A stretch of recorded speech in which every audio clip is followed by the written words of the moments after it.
Bonjour tout le monde. Bonjour. Alors, je suis très heureux une autre fois de vous rencontrer euh, dans cette semaine 5 de la formation Python. Donc, on va commencer. On est un petit peu une vingtaine de personnes. Alors, on va commencer cette séance pour ne pas perdre du temps parce que cette séance sera un petit peu longue. Donc, on va essayer de faire nos mieux pour aboutir au but de cette session. Alors, je vais commencer par, comme toujours, par un rappel. Donc, la semaine précédente, alors nous avons vu c'est quoi une fonction, comment définir une fonction, comment, on peut dire, comment créer une classe. On a vu c'est quoi la différence entre la programmation structurée et la programmation orientée objet. On a dit que la représentation en termes d'objets un petit peu proche du langage humain par rapport à la programmation structurée, malgré que la programmation structurée est un petit peu rapide que la programmation orientée objet. On a aussi vu les fichiers, comment traiter les fichiers, comment ouvrir un fichier, comment écrire dans un fichier. On a initié la manipulation des données en utilisant deux bibliothèques, la bibliothèque Pandas pour les fichiers Excel, les fichiers CSV, en général pour les fichiers de type tableau. Aussi, on a vu la bibliothèque populaire NumPy qui contient des fonctions ou bien des traitements ou des fonctions surtout mathématiques qu'on va utiliser par la suite, surtout dans cette session. Alors, on va commencer. Donc, j'ai changé un petit peu dans la plan de la formation. Normalement, aujourd'hui, c'était prévu de faire un petit peu le data scrapping, c'est-à-dire euh, l'utilisation des bibliothèques qui, qui vont être utiles pour euh, le scrapping, mais j'ai préféré parce que c'est une formation dédiée pour on peut dire, le data science, c'est parce que on a seulement 7 semaines, donc j'ai préféré de faire au lieu de scrapping des données, de faire une introduction au machine learning pour faire ou bien pour introduire pour la séance prochaine le deep learning et par la suite le data science. Donc, ça va être une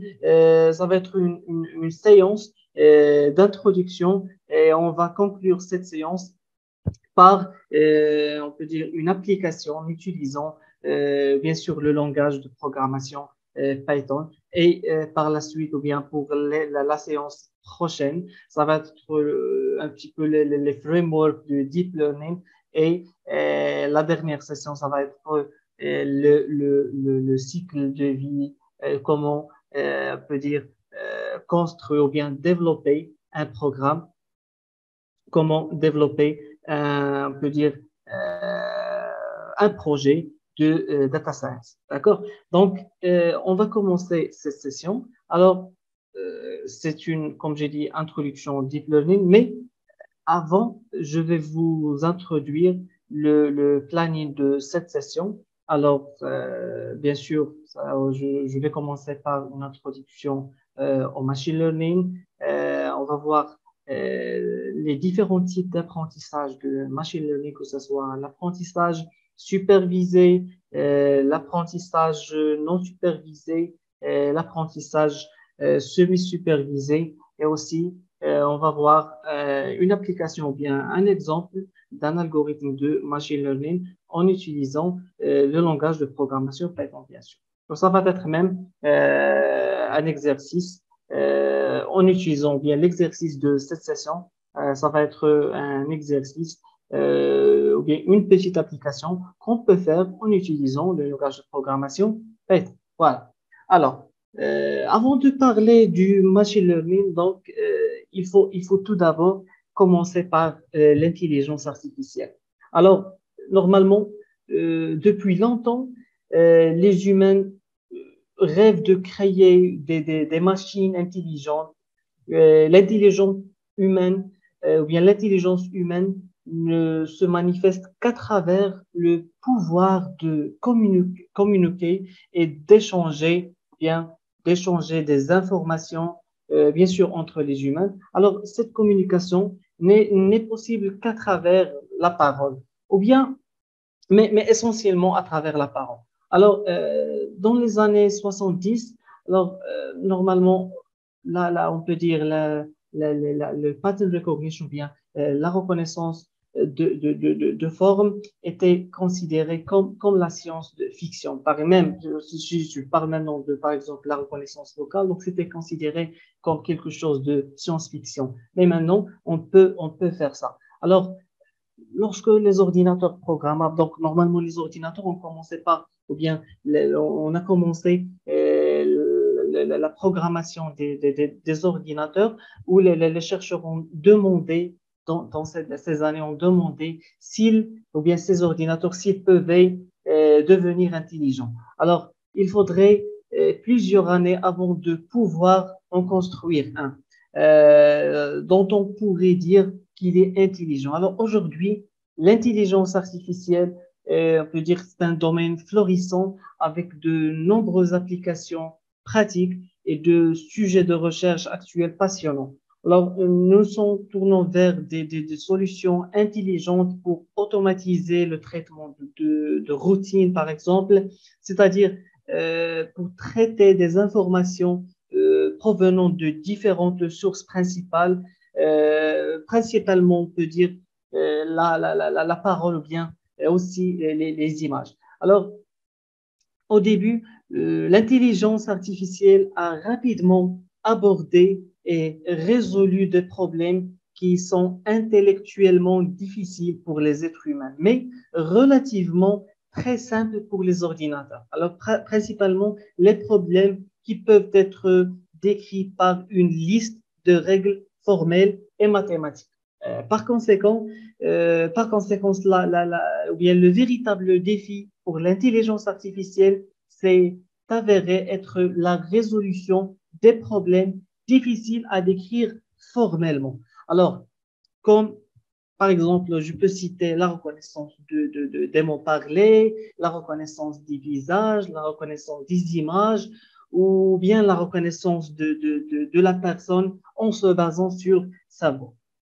Alors, ce type de problème que je viens de citer maintenant, l'être humain a, on peut dire, la capacité de résoudre facilement, bien intuitivement. D'accord? Alors, pour ce faire ou bien pour résoudre cette problématique, ou bien au lieu de développer ou bien de programmer des petits programmes formellement, ou bien en utilisant des formules mathématiques, on peut faire ça en utilisant le machine learning. Alors, c'est quoi le machine learning ou bien c'est quoi la différence entre le machine learning et l'intelligence artificielle? Alors, on peut considérer l'intelligence artificielle comme une science, par exemple les mathématiques, les physiques, la chimie. Donc, l'intelligence artificielle, c'est la science, on peut dire, qui s'intéresse à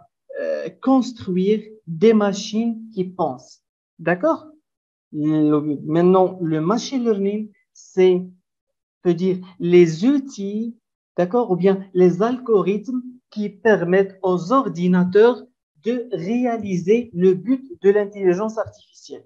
Si vous, bien sûr, vous entendez du deep learning, donc deep learning, c'est un sous-ensemble de machine learning. Donc, deep learning, c'est un sous-ensemble de machine learning. Maintenant, on ne parle que de deep learning, mais les algorithmes ou bien les architectures de deep learning sont essentiellement des algorithmes de machine learning.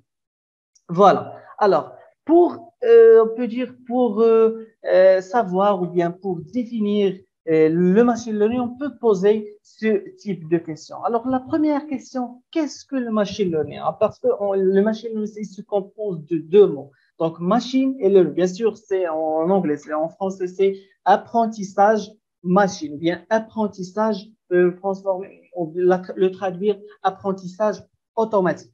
D'accord? Donc, qu'est-ce que l'apprentissage? Donc, il faut définir tout d'abord, c'est quoi l'apprentissage? Et comment apprenons-nous? Comment l'être humain apprend quelque chose? Donc, comment on peut faire ça? Avant de même construire une machine intelligente, il faut savoir répondre à ce type de questions. Et bien sûr, qu'est-ce que cela signifie pour une machine? D'accord?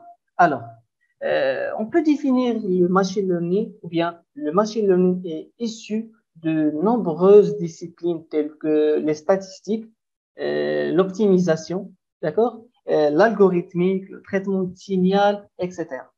On peut trouver ou bien utiliser, ou bien le machine learning maintenant est utilisé dans plusieurs domaines, comme la reconnaissance de caractères, par exemple, la reconnaissance de caractères, par exemple, manuscrits, le filtre anti-spam, par exemple, plusieurs fournisseurs, on peut dire, mais par exemple, le Gmail, il utilise le machine learning pour, on peut dire, catégoriser un email ou bien dire qu'un email s'il est un spam ou bien ou non, d'accord? Il est aussi utilisé pour la protection contre la fraude bancaire, d'accord? Il est aussi utilisé maintenant des antivirus, dans la plupart des solutions de sécurité, d'accord? On peut voir ou bien appliquer le machine learning dans la recommandation des livres, par exemple Amazon.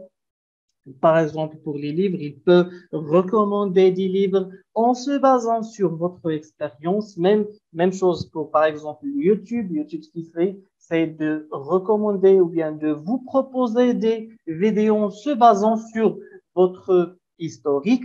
Et maintenant, on a le machine learning qui est utilisé dans le véhicule ou bien dans les véhicules autonomes. Donc, le machine learning est maintenant est partout utilisé dans la plupart des, on peut dire, des disciplines. D'accord? Alors, revenons maintenant aux questions qu'on a posées. Alors, selon Fabien Bunoro, donc l'apprentissage, c'est quoi l'apprentissage? D'accord? C'est bien le learning, c'est une modification, d'accord, d'un comportement sur la base d'une expérience, bien sûr. Alors, selon Arthur Samuel, alors on parle de machine learning ou bien d'apprentissage automatique lorsque ce programme, bien cet ordinateur a la capacité d'apprendre sans que cette modification soit explicitement programmée. D'accord? Si on ne parle pas d'une programmation formelle. D'accord? Donc c'est ça le machine learning. Ou bien c'est ça la différence entre le machine learning et, on peut dire, une programmation normale, par exemple, la programmation d'une fonction AX plus B. Donc, c'est une programmation, on peut dire, on connaît déjà la formule, d'accord?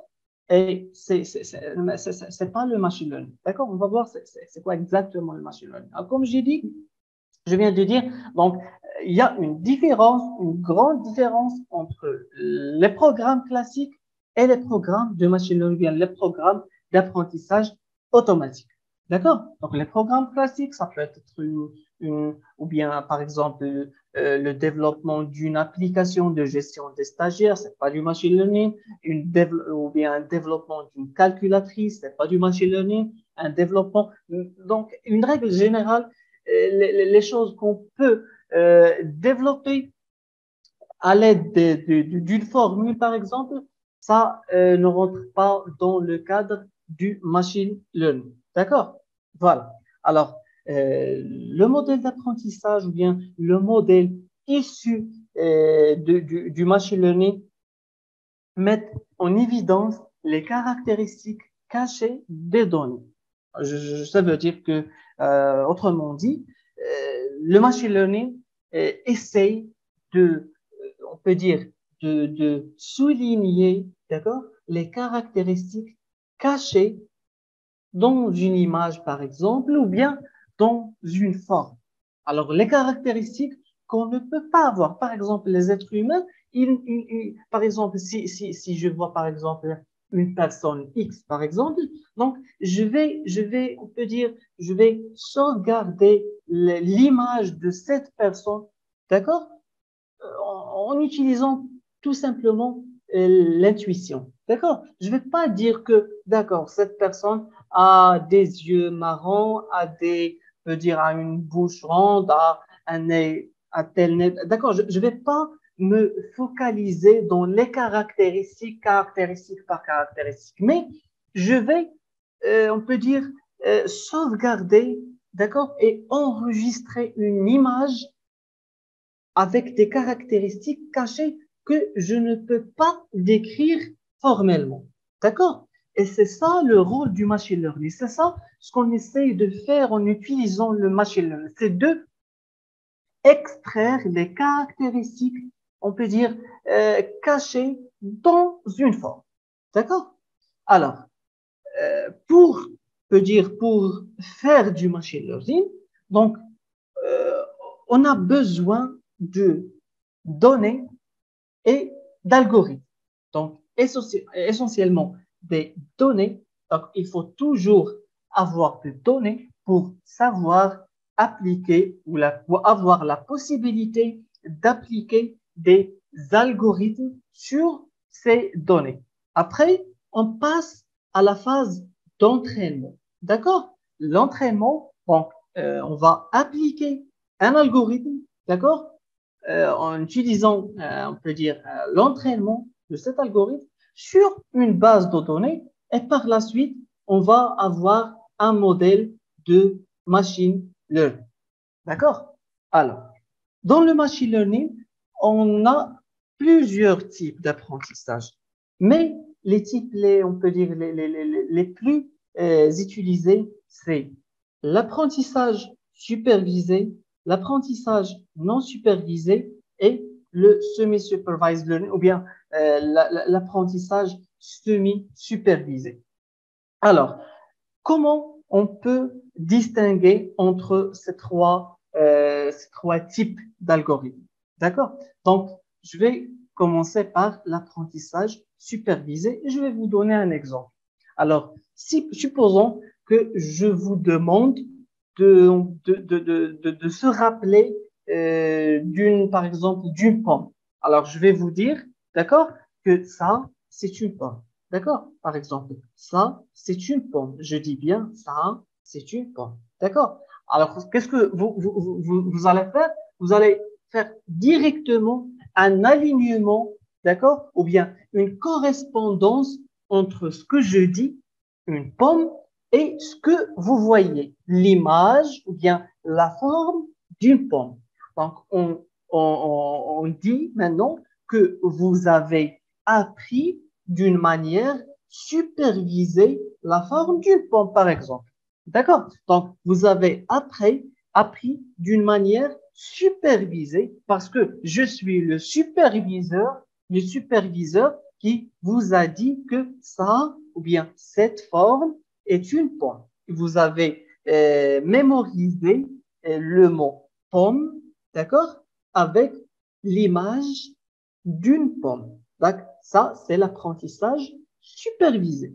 Alors, passons maintenant à l'apprentissage non supervisé.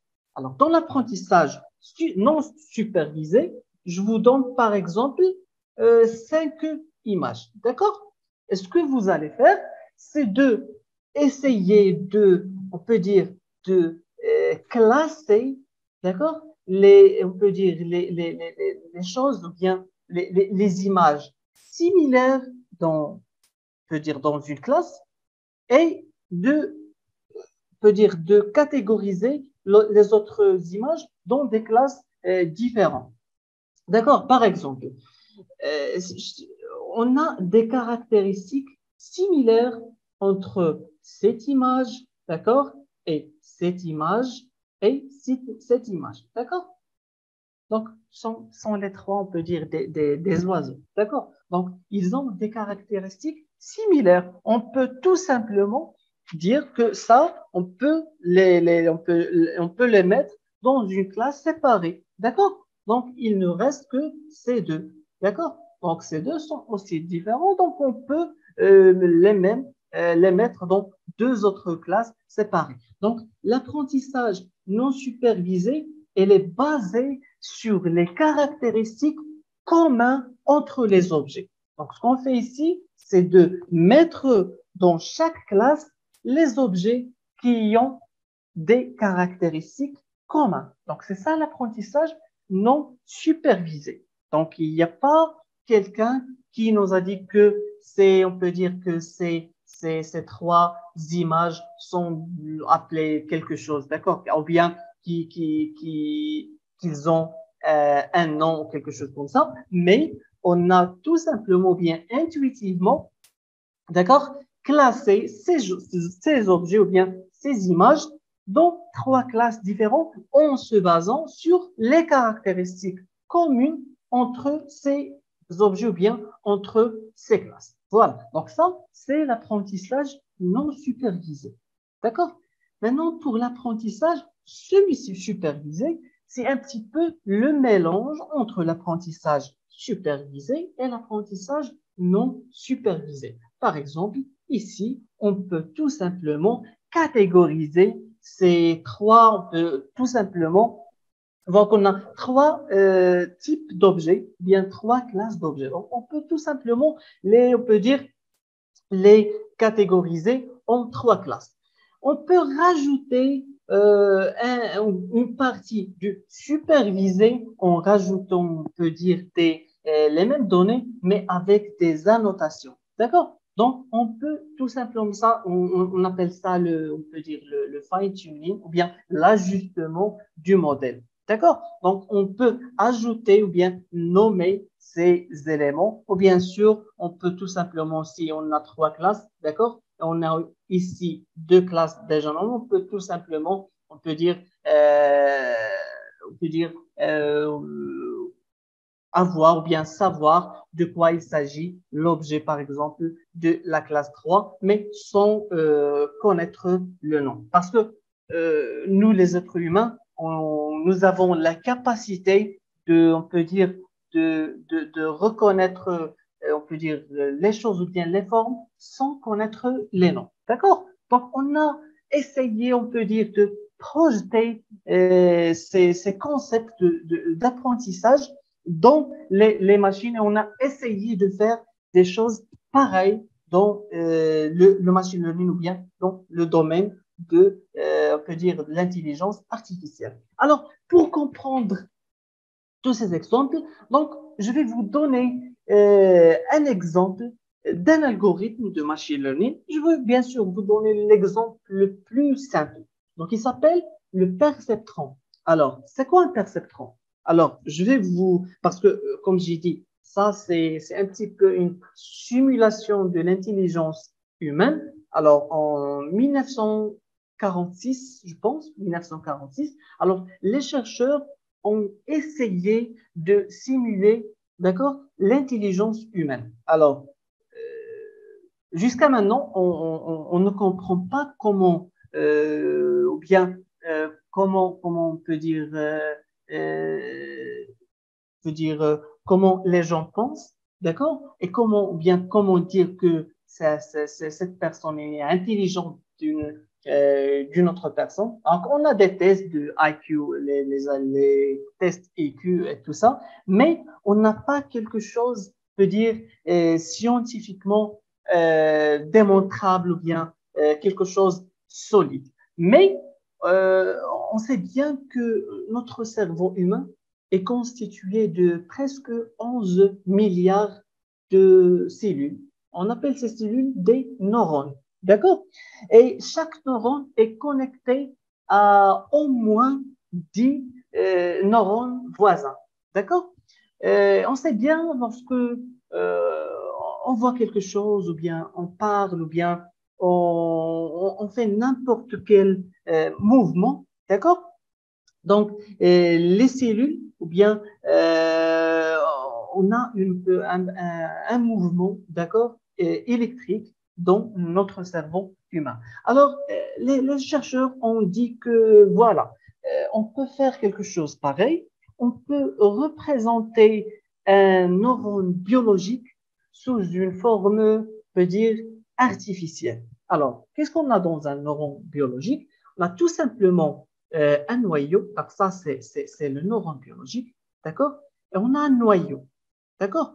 Alors, si je veux, par exemple, ou bien si ce neurone veut communiquer une information, d'accord, aux autres neurones, tout ça se passe en utilisant l'axone, d'accord, et le signal électrique va passer tout simplement en utilisant ce canal et l'autre neurone va automatiquement s'activer. Alors, les chercheurs ont essayé de faire quelque chose, on peut dire similaire, mais avec un modèle mathématique. Donc, ils ont pensé à faire, on peut dire, un neurone artificiel qui est tout simplement une fonction, on peut dire, d'agrégation pondérée de nombreuses entrées. Donc, je vais vous expliquer. D'accord. Alors, le neurone a des entrées. D'accord? Des entrées qu'on peut ici noter X1, X2, X3 et tout ça. D'accord?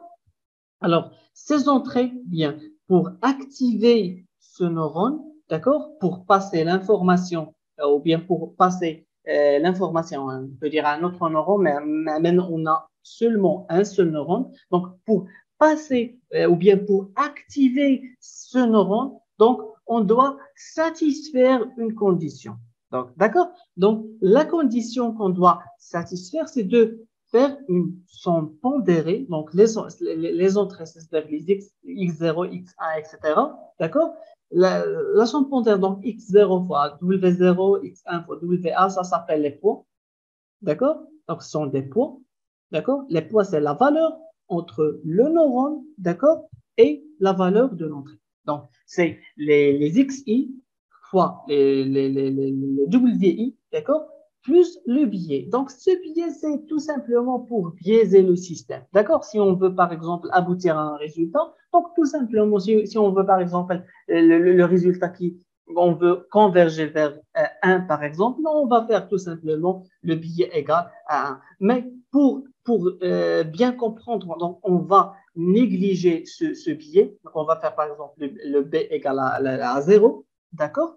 Et on va se concentrer tout simplement sur les xi et les wi.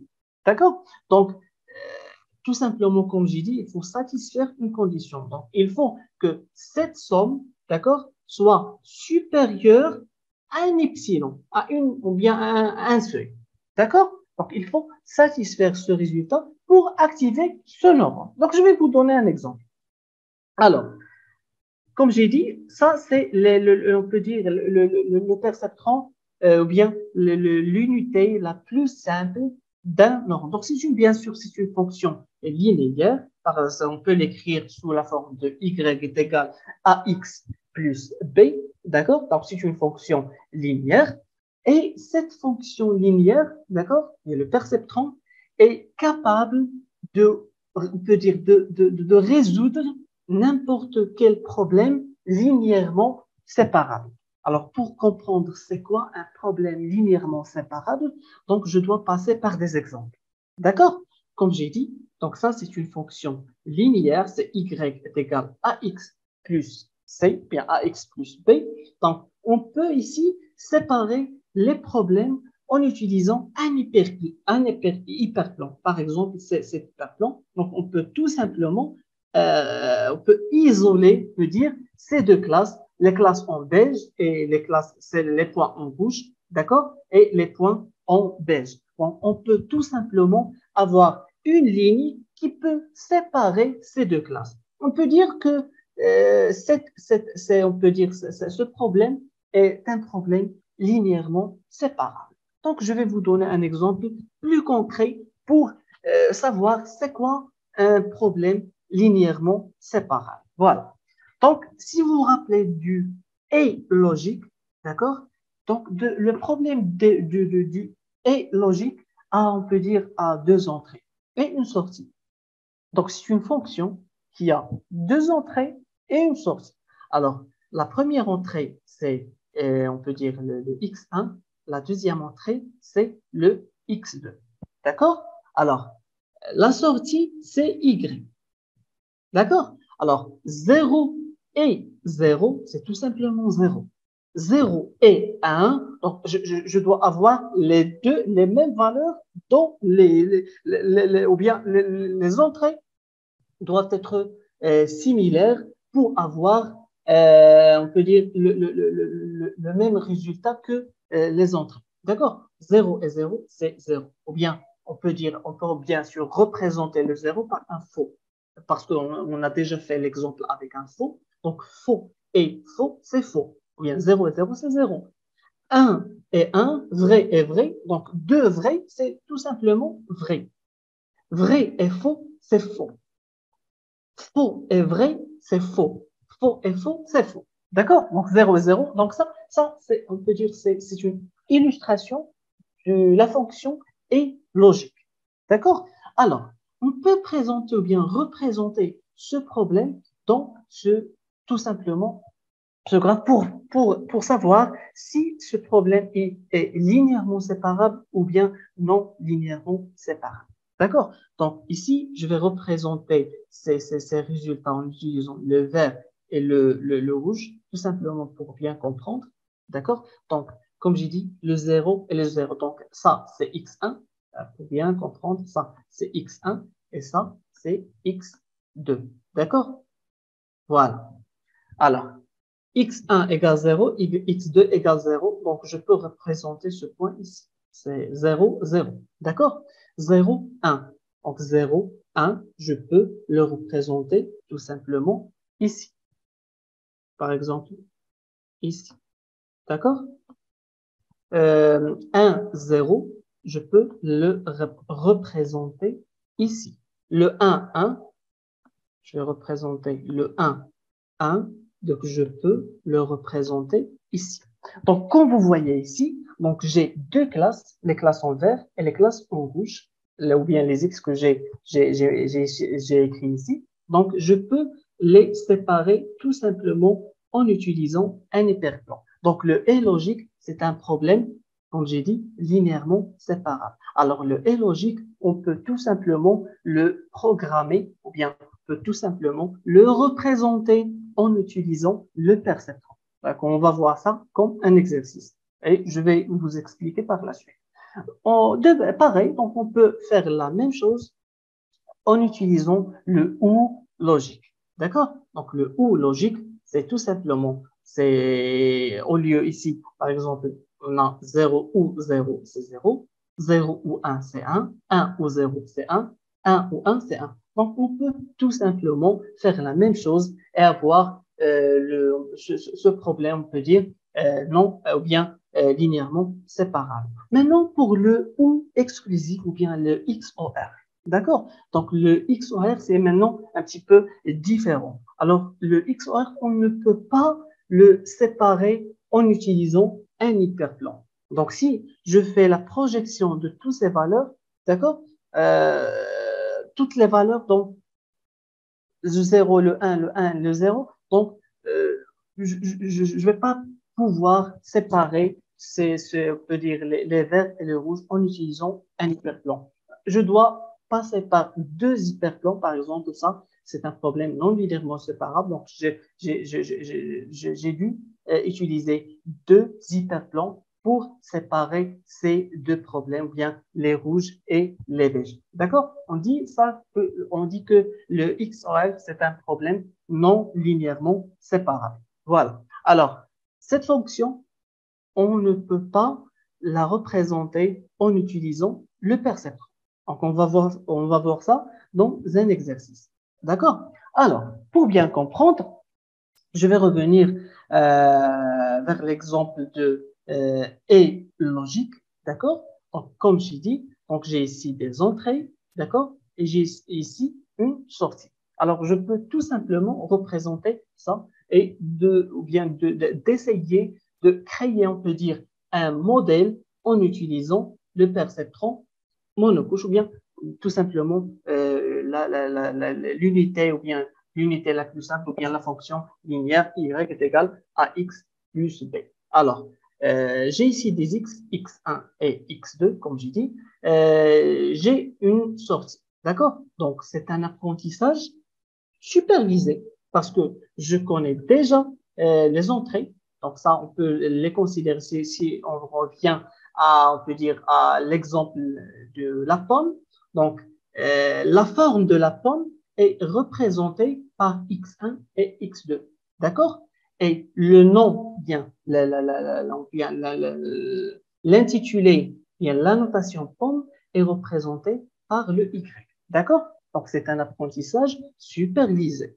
Voilà. Alors, on essaye de faire quoi ici? On essaye de trouver les W1 et W2 pour construire un modèle de Y est égal à X plus B qui représente, ou bien pour être plus précis, un modèle Y est égal x1 fois W1 plus x2 fois W2 plus B, d'accord? Ça revient à même, donc c'est Y est égal à x plus B qui représente la fonction de et logique. Alors, on doit chercher les W1 et W2 pour satisfaire cette condition. Donc, j'ai ici choisi le seuil de 0,5. Donc, je dois avoir ou bien chercher les W1 et le W2 de telle sorte que F1 soit super, aussi bien sûr F1 ou bien la fonction F est supérieure à 0,5, alors le Y doit être égal à 1, sinon le Y doit égal à 0. Donc, je dois chercher le W1 et le W2. Donc, tout simplement, je peux par exemple fixer W1 est égal à 0,5 et W2 égale 0,7. Et je vais commencer par le premier échantillon. Ça, ou bien les instructions, ou bien les opérations que je vais faire maintenant sont les mêmes opérations que vous devez programmer. D'accord? Donc, on doit tout simplement programmer ça. Je vais vous donner tout simplement l'algorithme, mais il faut savoir le programmer correctement. Pour ça, je vais aller très doucement pour bien comprendre ces étapes. Donc, je vais commencer par ça. Donc, ça s'appelle des échantillons. D'accord? Ou bien ces entrées, ou bien ces couples X1, X2, ça s'appelle des échantillons. Alors, on a ici 4 échantillons. Chaque échantillon qui est construit par un tuple X1, X2 a ou bien une sortie, ou bien une annotation. D'accord? Donc, je vais tout simplement commencer par X1 et X2. Comme j'ai dit ici, j'ai choisi des valeurs par hasard. D'accord? Donc, ce sont des valeurs que j'ai mis par hasard. D'accord? Donc, c'est donc 0. Donc, je vais commencer et appliquer tout simplement cette équation. D'accord? Alors, c'est 0, d'accord, fois 0,5 plus 0 fois 0,5 plus B. Donc, B, c'est 0. Donc, c'est déjà 0. Je l'ai mentionné ici. Donc, c'est 0.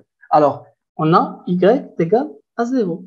Donc, est-ce qu'il est supérieur à 0,5? Non. Donc, inférieur, Y égal à 0. Donc, très bien. On a déjà satisfait le premier échantillon. On va passer au deuxième échantillon. Donc, tout simplement, donc x1, c'est 0. x1 fois 0 fois 0,5, c'est 0. 1 fois 0,7. D'accord? Fois 1 fois 0,7, c'est 0,7. 0,7 est supérieur à 0,7, donc y est égal à 1. Mais on a ici y égal à 0. Donc, on n'a pas satisfait cette, ou bien cet échantillon. Donc, qu'est-ce qu'on doit faire? On doit changer ces valeurs. Est-ce que je vais changer ces valeurs ou bien je vais changer ces valeurs d'une manière, on peut dire, par hasard? On va voir ça dans la programmation de ça. Mais je peux, par exemple, choisir un autre couple W1 et W2. Par exemple, je peux choisir 0,2 et 0,4. On va essayer. Donc, le premier échantillon, donc 0, 0, c'est déjà 0. Donc, inférieur, donc c'est déjà 0, satisfait. Donc, le deuxième échantillon, donc ça serait 1 fois 0,4. D'accord? Est-ce qu'il est supérieur à 0,5? Non. Donc 0. Très bien, satisfait. 1, donc c'est 0,2 fois 1. Donc 0,2, est-ce qu'il est supérieur à 0,5? Non. Y égale 0, satisfait. Et maintenant, on a ici 1, c'est-à-dire 1 fois 0,2 et 1 fois 0,4. Donc, ça serait 0,6. 0,6 est supérieur à 0,5, donc Y égale à 1. Très bien, satisfait. Donc, maintenant, j'ai trouvé les couples W1, d'accord, et W2 qui satisfait cette équation. Donc, je peux écrire tout simplement Y est égal quoi? 0,2 fois x1 plus 0,4 fois x2 plus 0. Donc, je ne vais pas écrire 0. D'accord? Donc, qu'est-ce qu'on a fait ici? C'est, on a, peut dire, développé un modèle de machine learning qui représente la fonction et logique. On peut faire la même chose pour la fonction du ou. On peut faire, mais on ne peut pas faire ça pour la fonction de x ou r. Vous allez faire ça dans votre exercice parce que c'est un problème non linéairement séparable. D'accord? Alors, une chose que j'ai oublié de vous dire, d'accord? Lorsque je vais revenir au premier exemple, lorsque ici on peut dire, j'ai vérifié ces échantillons, normalement, il faut terminer tous les échantillons, d'accord? Et calculer l'erreur. Alors, c'est quoi l'erreur? L'erreur, c'est tout simplement la sortie, bien, c'est la valeur absolue, d'accord, de la sortie désirée moins la sortie obtenue. Par exemple, ici, on a obtenu 1, d'accord? Donc, je vais faire 1 moins 0, ou bien 0 moins 1, mais l'essentiel, c'est la valeur absolue. Et je vais faire une somme, d'accord, de toutes les erreurs, d'accord, et de diviser les erreurs par 4 parce qu'on a 4 échantillons. Alors, le but, c'est on peut dire, le but du perceptron, c'est de arriver à E est égal à 0. Et c'est ça ce qu'on a fait ici, parce qu'on a obtenu ici, ici c'est la sortie désirée, d'accord? Et ici, c'est la sortie obtenue. Donc, on a 0, on a 0, on a 1, d'accord? Si on fait tout simplement 1 sur 4 fois la valeur absolue de y moins y', bien la sortie désirée moins la sortie obtenue, on va aboutir, on va voir à E égale à 0. D'accord? Donc, c'est ça la condition. Donc, il faut que l'erreur soit égale à 0, d'accord? Pour pouvoir obtenir la fonction du modèle qui représente la fonction du ou bien du et logique. Voilà. Donc, pour appliquer ça en utilisant le langage de programmation Python, donc ça parce que ça c'est la chose la plus importante, donc on va essayer de modéliser, on peut dire les échantillons, d'accord? On va essayer de modéliser les échantillons en utilisant tout simplement la bibliothèque NumPy. Donc, comme on a fait dans la séance précédente, on a écrit import NumPy as NP, d'accord?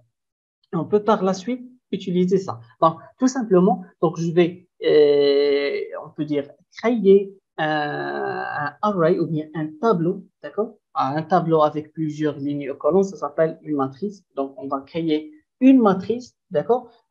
Cette matrice, elle contient 4 éléments, d'accord?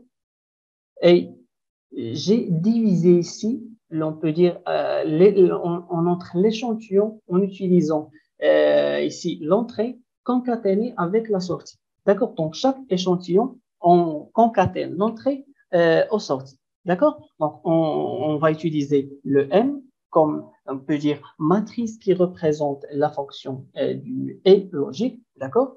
Si vous écrivez M.shape, shape, c'est tout simplement la taille de la matrice. Donc, il va retourner un tuple 4 c'est-à-dire 4 lignes et 3 colonnes, d'accord? Juste pour vérifier. Donc, le shape, m.shape, ce m doit être, on peut dire, de type array, d'accord? Ou bien de type tableau pour pouvoir utiliser ou écrire ça. Parce que si par exemple, j'écris pas ce np.array et j'écris tout simplement crochet et crochet, ça va être une liste.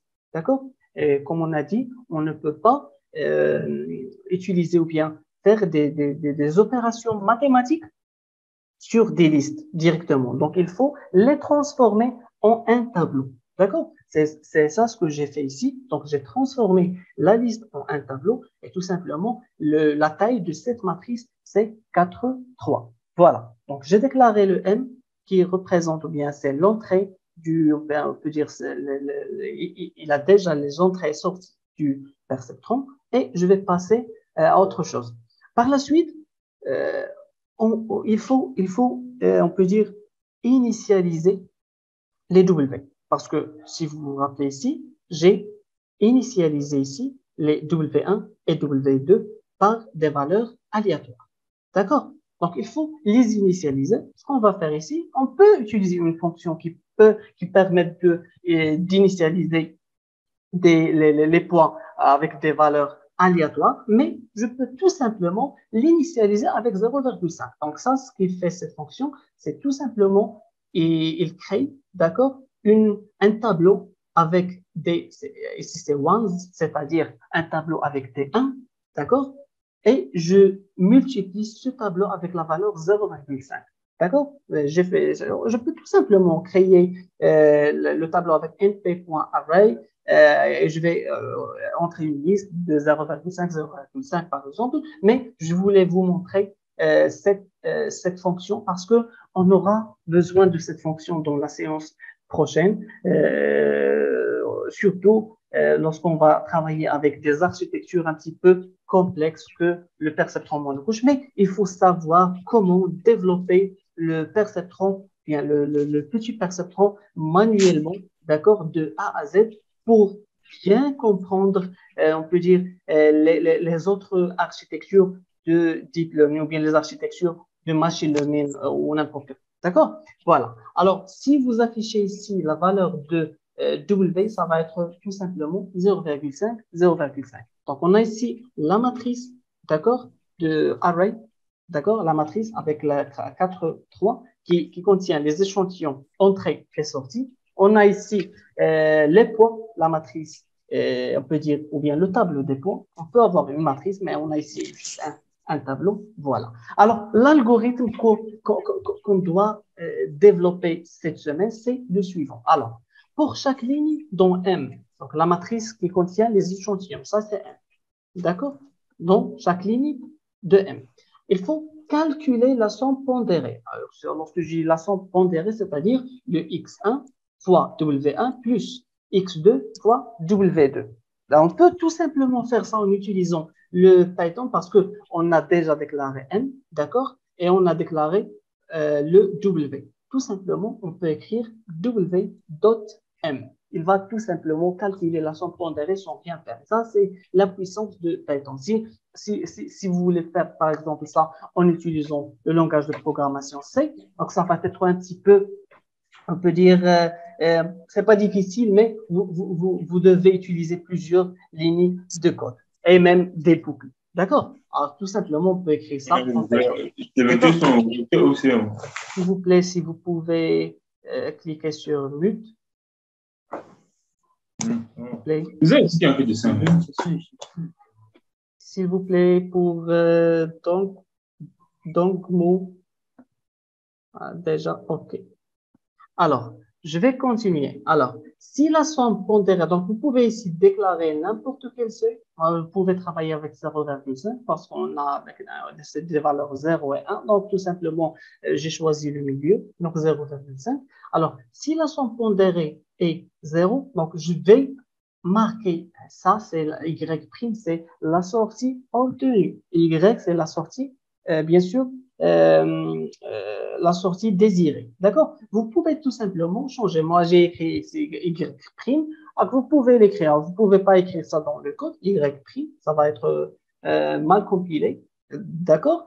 Donc, choisir une variable ou bien y', n'importe quoi. D'accord? Donc, y égale à 1. Sinon, y' pas égal à 0. Donc, il faut calculer l'erreur par la suite de tous les échantillons. D'accord? Si l'erreur est égale à 0, tout simplement, vous pouvez sortir en utilisant la commande ou bien l'instruction break. Donc, vous pouvez écrire tout simplement if E est égal à 0, d'accord? Break, tout simplement. Sinon, il faut modifier les points, d'accord? Et comment on peut modifier ces points? Tout simplement, on peut utiliser cette règle qui s'appelle la règle la règle de delta. C'est une règle très simple, mais il est un petit peu compliqué pour le perceptron multicouche, mais pour ce simple perceptron, vous pouvez tout simplement déclarer une variable alpha qui s'appelle alpha, c'est le learning rate ou bien le taux d'apprentissage. Donc alpha, normalement, il varie, vous pouvez, c'est le taux avec lequel vous allez changer les valeurs de W ou bien de poids. Tout simplement, vous pouvez écrire ou bien choisir la valeur de alpha égale à 0,1. Vous pouvez faire ça. D'accord? Sinon, vous pouvez tester plusieurs valeurs, mais les valeurs doivent être inférieures de 0,1 normalement. D'accord? Fois la sortie désirée moins la sortie obtenue, fois x. Ça, x, c'est le grand vecteur. Je désigne pas x, c'est tout simplement le M. D'accord? C'est le M. Et par M, pardon, c'est par le M, d'accord? Mais c'est cette partie, cette première partie. C'est les entrées. Ça, c'est le X. D'accord? Alors, tout simplement, vous pouvez faire ça. Alors, comme j'ai dit, alpha, c'est le taux d'apprentissage. Alors, et vous allez, ça bien sûr, ça va être dans une boucle parce que j'ai déjà écrit ici pour chaque ligne dans M.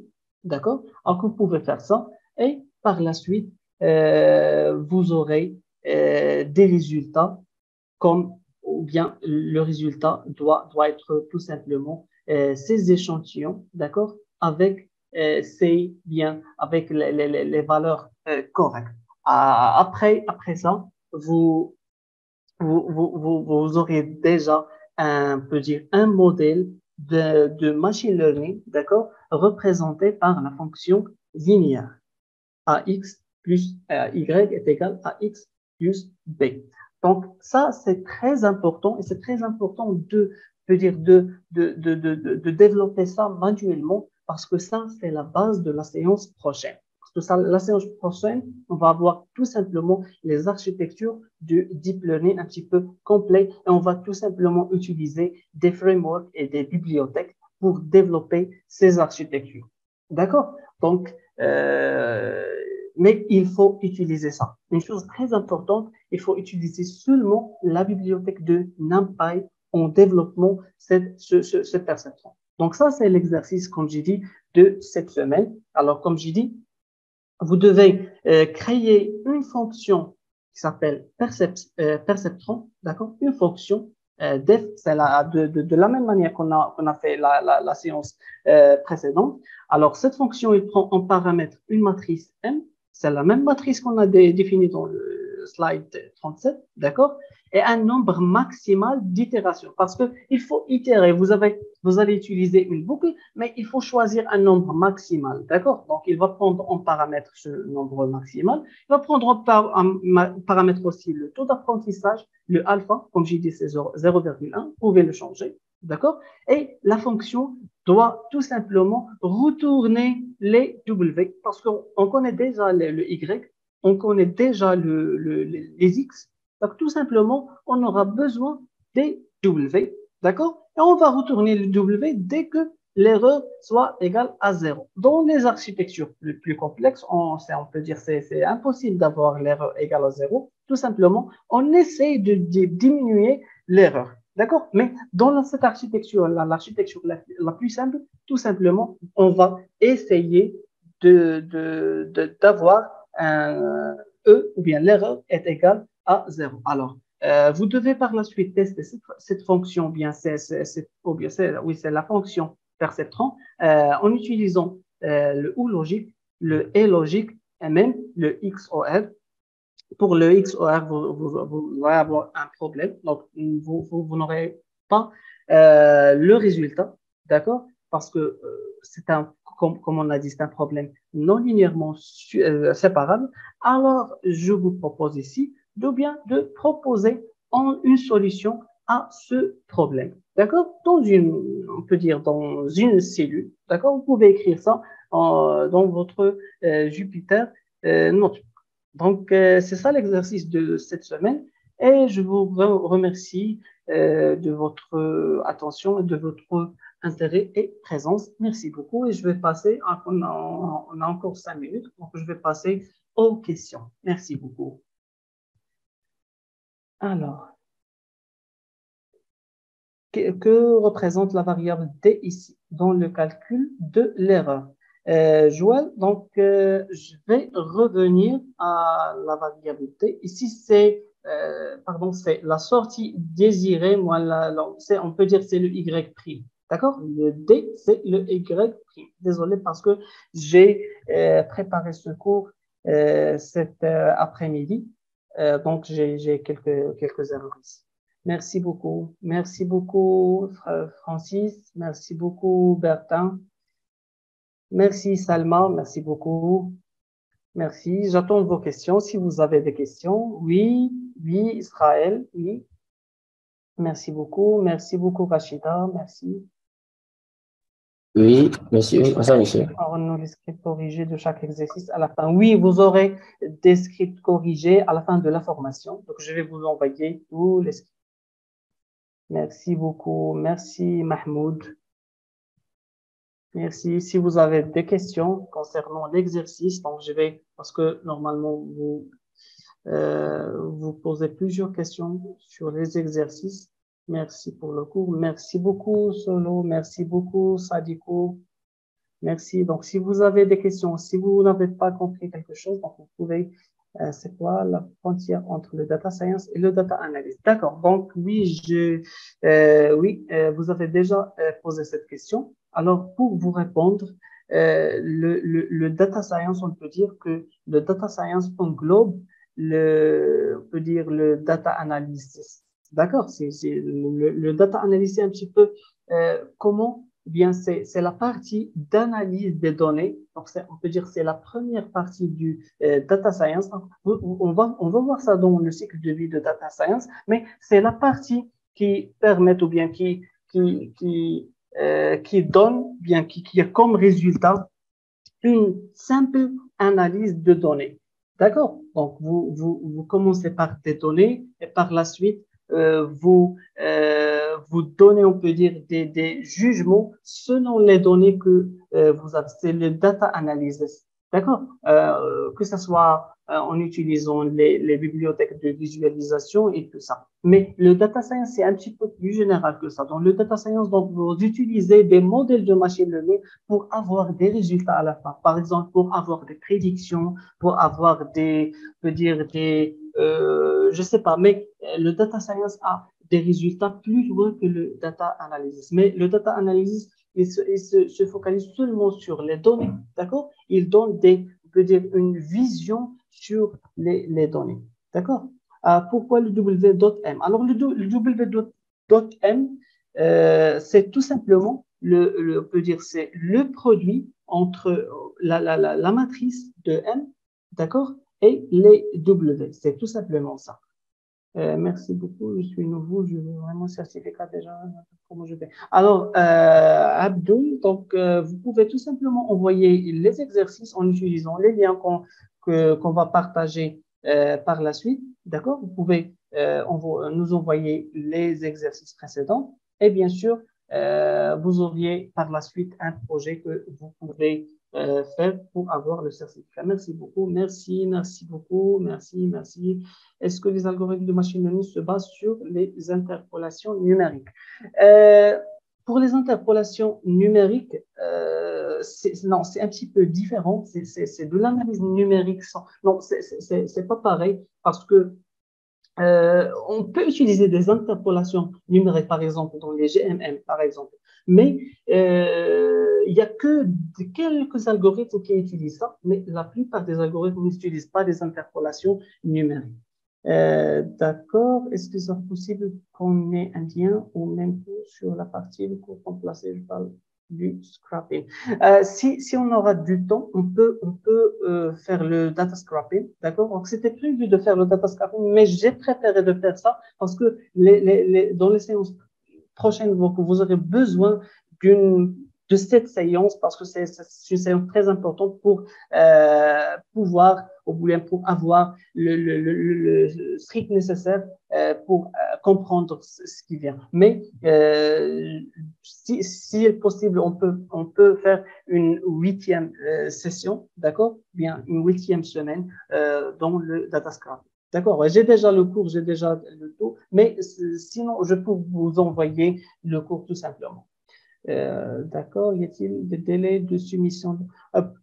Alors, pour les exercices, c'est mieux de les faire chaque semaine, d'accord? Parce que moi, je corrige les exercices par batch, d'accord? Mais parce qu'il faut faire les exercices par semaine parce que le dernier projet, ça va être un petit peu costaud, d'accord? Donc, pour avoir du temps pour faire le projet, donc il faut tout simplement faire ça, d'accord? En fait, je demande si c'est... Ah, d'accord, Israël, c'est le .x. Donc, désolé, c'est le .x, c'est le w.x. Donc, c'est très bien. Donc, merci beaucoup pour la correction. Donc, c'est le w.x. Donc, c'est déjà, pour les personnes qui ont déjà compris le principe du M, donc c'est déjà le .x. D'accord? Et vu que je suis nouveau, il y a déjà des exercices que je n'ai pas vu. D'accord, vous pouvez, Abdou, donc vous pouvez faire les exercices précédents et d'envoyer tous les exercices dans un seul lien. Donc, pas de problème. Donc, c'est juste pour vous, pour pouvoir faire les exercices et d'être en parallèle avec les sessions de cette formation. Voilà. Merci beaucoup tout le monde. Merci beaucoup une autre fois pour votre présence. Alors, je vous donne rendez-vous la semaine prochaine, le jeudi. Ceux qui n'ont pas eu les premiers exercices, comment faire? Comme j'ai dit, vous pouvez faire les exercices. Vous pouvez envoyer dans un même lien tous les exercices. D'accord? Pour les séances précédentes, sont déjà, vous pouvez déjà les regarder sur YouTube. D'accord? Donc, tout simplement, vous pouvez faire les exercices précédents. C'était des exercices simples. Donc, c'est le premier exercice qui vous nécessite un petit peu de réflexion, mais les exercices, donc, vous pouvez les faire dans une matinée ou bien. Vous pouvez nous envoyer le cours dans le cas où... D'accord. Oui, je vais vous envoyer le cours. Si on n'arrive pas à faire le cours de data scrapping, donc je peux vous envoyer le cours. Donc, je peux vous envoyer, alors, pas de problème.